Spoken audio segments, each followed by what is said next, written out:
Hola and welcome. Today I attempt to fix a few glitches which I've discovered in the Amiga. But first, if you wish to view my Amiga videos before this one, the unboxing and also the installation, the links are in the description down below.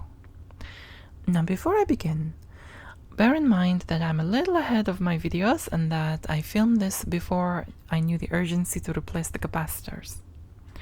I've been having issues with this randomly crashing at points, and just in general acting strange. I know I haven't got the best of revisions. It is a revision 1D4, which I believe is what was shipped in the desktop dynamite packs, back then. The revisions 1D4 and 2B are both the ones that have a timing fault apparently. This will affect any 68040 and 68060 accelerators which are installed in, unless you do a timing fix on it. You may experience crashes. However, there shouldn't be a problem without any accelerator or even with the 68030 accelerators, only the ones which are, faster. But I shouldn't be experiencing what I'm doing now. The glitches, the crashes, some weird, red screen and power light flashing things going on. Anyway, the revision 1D4 I remember from way back in 1999 and year 2000 when I used to go to the market and pick up, an Amiga 1200 for dirt cheap. I'm talking really dirt cheap. I miss those days. I had Amiga 1200s which were revision 1A, which was the first one which I bought, a 2B, and later bought a 1D4, which was from the market. And even back then, the 1D4, I felt something is different about it, despite not being able to put my finger on what exactly it was. There was something just iffy about it. Anyway, to try and eliminate some glitches here and, the crashes and stuff, and the weird acting, in this video I attempt to replace the capacitors which I can. The electrolytic ones. The surface-mounted ones, I'm not even gonna bother. Despite, everything looking fine, there's no leakage on the board or anything like this. I just don't have the equipment, nor do I have the skill. So I'm just gonna leave that and just replace the ones which I can, just to see if there's any improvement, just to see if there's any difference in performance. However, the very next day I had sent this off to be recapped, and the timing issue fixed also. So I just wanted to show you what I tried to attempt just before I sent it off. I'm way in over my head here. What the freak am I doing? To be honest, this is not unfamiliar to me. I've opened out Amiga 1200s, Amiga 500s, Amiga 600 so many times. I mean, I built a tower, I built this into a tower. I had to take the motherboard out completely in order to do that. What I'm gonna do first is give it a good clean. I think it deserves this. Isopropyl alcohol and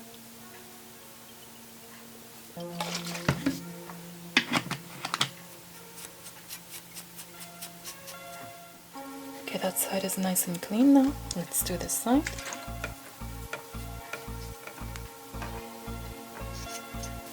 I should not actually be doing this right now. I should be laid down in my bed sleeping. It is about 1:15. I just told my friend that I'm gonna go to sleep, but I lied, clearly. Well, I didn't mean to, but I sort of did, because I started doing this. Can you see? Look at that. It's freaking nasty. In all honesty, I just want to sit and use my Amiga and enjoy it.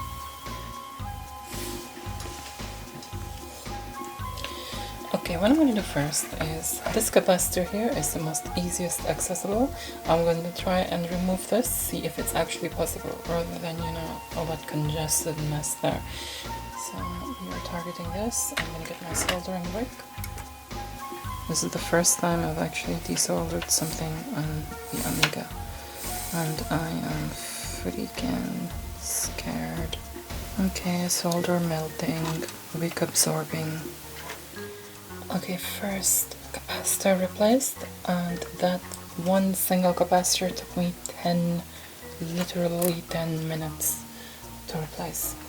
It Desoldering one of the legs was perfectly easy. The negative leg, desoldering that was extremely hard. I needed a lot of heat for this. This has terrified me a bit, to be honest. I thought, okay, I've screwed this up, I've messed it up. I am now apprehensive about these ones here, these three here. I mean, all the other capacitors seem to be just fine, to be honest. I mean, they don't seem to be, you know, it's just these freaking, this one seems to be the most deformed and warped looking one. Yeah, it does, because one of the, what do you call it, one side of it is like going downhill, and it's just warping over here. This is, the two black ones are 1000 microfarads. This one's a 470 microfarad. I have those. Yeah, I have them. Okay, so this is not so bad compared to, you know. So I think it's not so bad compared to the other ones. Let's set them right.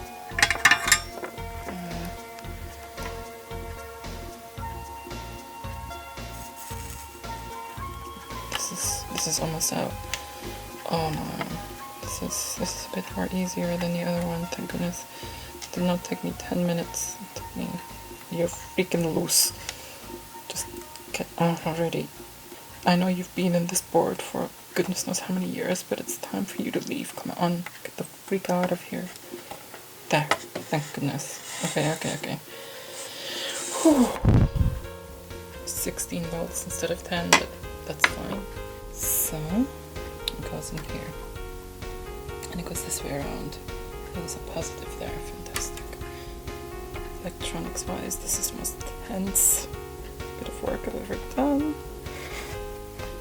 No. One. Why is it always one leg that's just... Okay, you're flushed up forward. Thank you so much, dear capacitor. I appreciate you.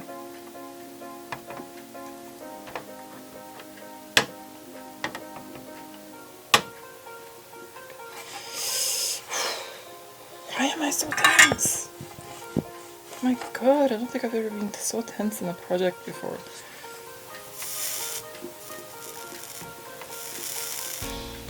If after all this, the Amiga is still, providing it frickin' switches on, after all this, if the Amiga still does the glitches and what it's doing, then it's out of my hands. I have to kind of take it to the professionals, which I should be doing right now, but I'm wiping these things as I go along because I don't want any flux residue, any nonsense on this. This is highly sensitive equipment. Funny thing is, while trying to get this black one out, I ended up getting the blue one out next to it. Well, before replacing that, I'm gonna try to get this out because they're too close together. The blue one came out perfectly easy, and I didn't even use the soldering wick on it. It's just this black one here is proving extremely hard. Not as hard as the first one. It stinks. Not as hard as the first one. It's like circuit board chemicals. This is not good for me, is it? Okay, so it's loose. It's getting loose. It's coming out. Okay. It's just, I need to take my time and go easy on this dude. This is another one which one of the legs is refusing to get out. Why can't you just be like the other ones? Stubborn freak. Oh no, it's coming out. It's coming out. Come on. You can do it. Come out, please. I don't want to heat this board up. Thank God, it's out.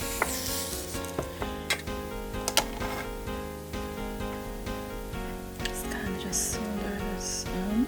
Secure it onto the board. Cut off the excess.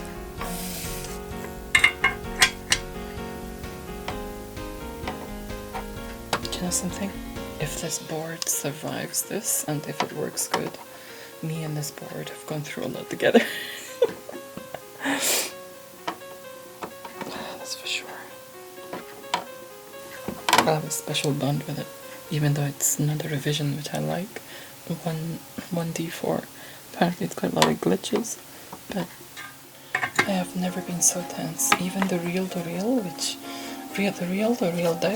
which I repaired, it's in my, if you want to watch that video, check my playlists out.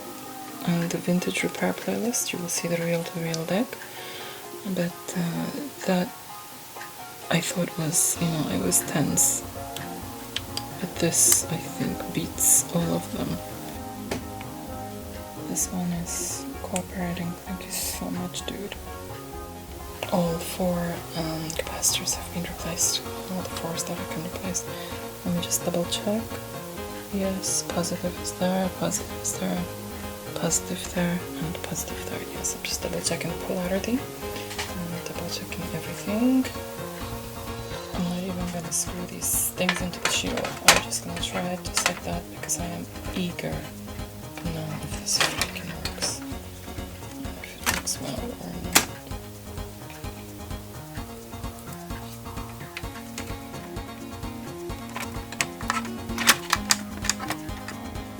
Keyboard. Flip up and push the ribbon inside. Okay, it's switched on. It's switched on. It's a good sign. We have. Okay. Well, if that happened, that's not a good sign because it's switched on. I didn't screw it up, which is good. Okay. Okay, let's